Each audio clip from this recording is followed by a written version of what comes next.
So first one comes from Andre at GG Recon. He asked, Udyr, Organa, and Rumble dominated the meta for a couple of months. Udyr and Rumble still do. What do you think of how the jungle meta is evolving, adding champions like Xin Zhao and Lee Sin and even Viego? Well, I'm a huge fan of there being more champions in the pool for jungle, especially, when I started out in 2016, the jungle's coming far away from then. I think back when, we were kind of flipping Gragas Rek'Sai, we've come a very long way from that point. So I'm happy with where the jungle meta currently stands. And yeah, I hope they keep adding more viable champions. Thank you. Next question comes from Nick at Invin Global. He asked, how do you feel the new upcoming item Hullbreaker will affect the competitive meta?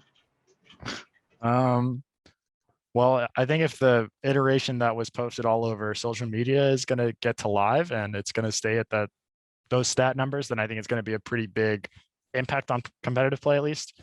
I'm not sure what champions would be buying it. I doubt junglers would, obviously. So I'm not sure what champions in lane would be really most synergistic with it, but I'm sure there's going to be some sort of strong combination champion in that item that is going to be,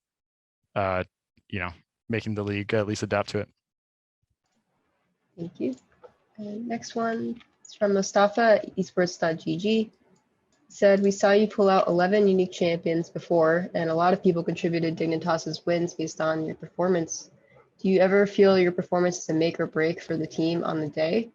And will we see the unique champions run again this split? Well, so I'll answer the first part first. I don't think my individual performance is a very big.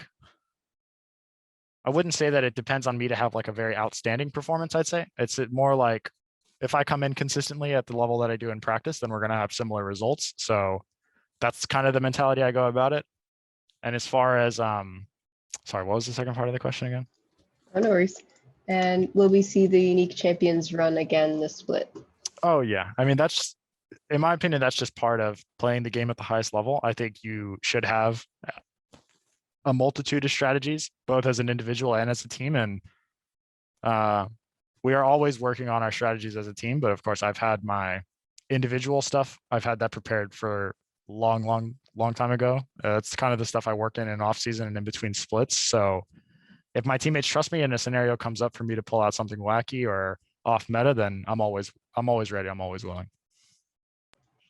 Awesome.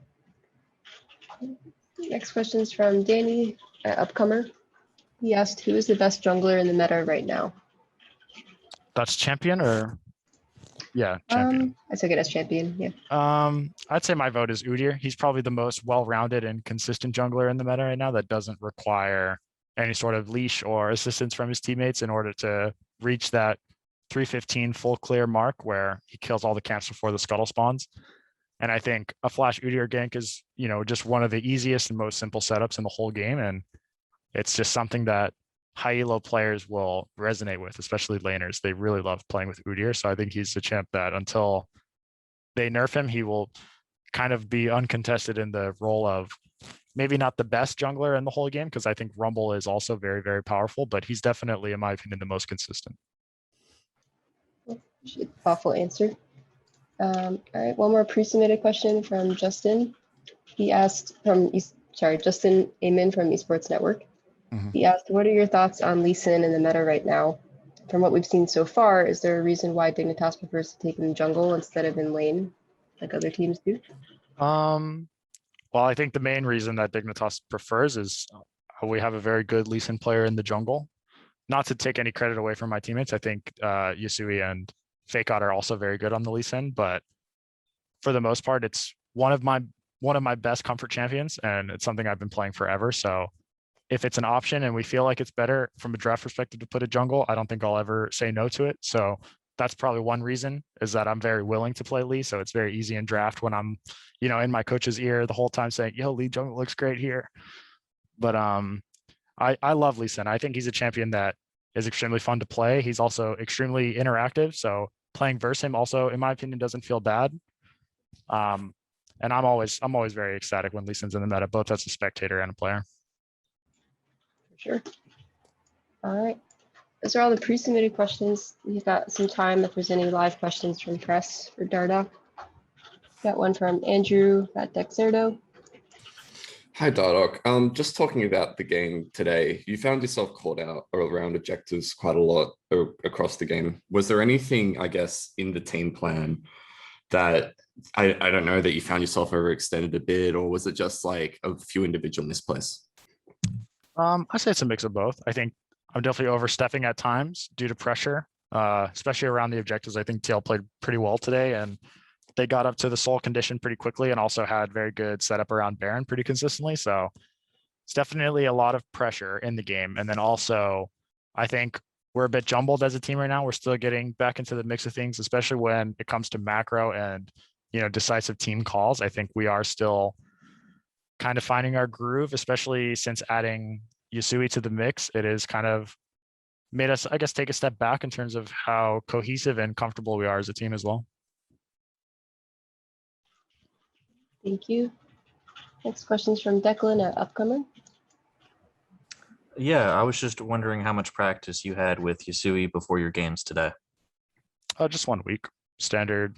As soon as he was done with his academy scrims on Monday, I believe was our LCS off day, we informed him that he'd be playing the remainder of the week in LCS and then the weekend of games. So we had, I think, 3 total scrim days with him, and that's all. Next question from Faisal at Gamezo. Hi. Recently we've seen Udyr come back to the meta after, I would say, years of irrelevancy in Xin Zhao as of last week as well. Is there any champions that you can predict will come back into the meta, or champions that you'd want to come back into the meta? As far as predictions go, I guess maybe I don't really have any hard predictions based on like patch notes or anything, but as far as a champion I'd like to see come into the meta, I'd like to see the rework Dr. Mundo be a viable option. I just think his animations are pretty funny and he's got a cool little theme to him. So I'd like to see Mundo. All right. One more from Declan at Upcomer. Yeah, I was just wondering if the position of mid substitute impact your play at all as a jungler, more so than say if the sub today was in the support position. I wouldn't say it's easy or difficult depending on what role is subbing in specifically. As far as the mid swap goes, I think David did a really good job today playing. I think he performed really well, above the expectation that we had set for him, and I think we just fell short as a team today. All right, got time for one more question. Andrew at Dexerto. What was that expectation that you set with Yasui in the squad? Like, did you guys expect to just be able to come out all guns blazing like you have done with Soligo for the whole year, or were you guys more tempering what you were expecting from the academy mid? I wouldn't say we put any pressure on David to sort of fit the mold that Max already did in terms of like how we played in spring.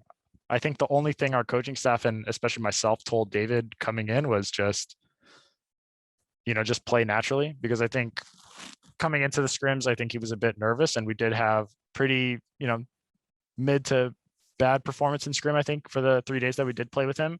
So our feedback going into the week was, just play the game you normally play and just lean on the veterans to help you out in the situations where you're not so sure. That's all. Which is kind of the same thing we ran with Max. I mean, we were a roster primarily built from rookies, so our stage plan to a certain degree is always going to be, rely on your veterans to help you out in the game, because that is me and Zach's job to guide our guys. So I wouldn't say anything was very different with mid. I think we changed David to get a different feel in terms of draft, and I think he did a very good job. All righty. That's it for today. Thank you so much, Dardoch, for your time. Appreciate it. Thank you guys. Take care. Take care.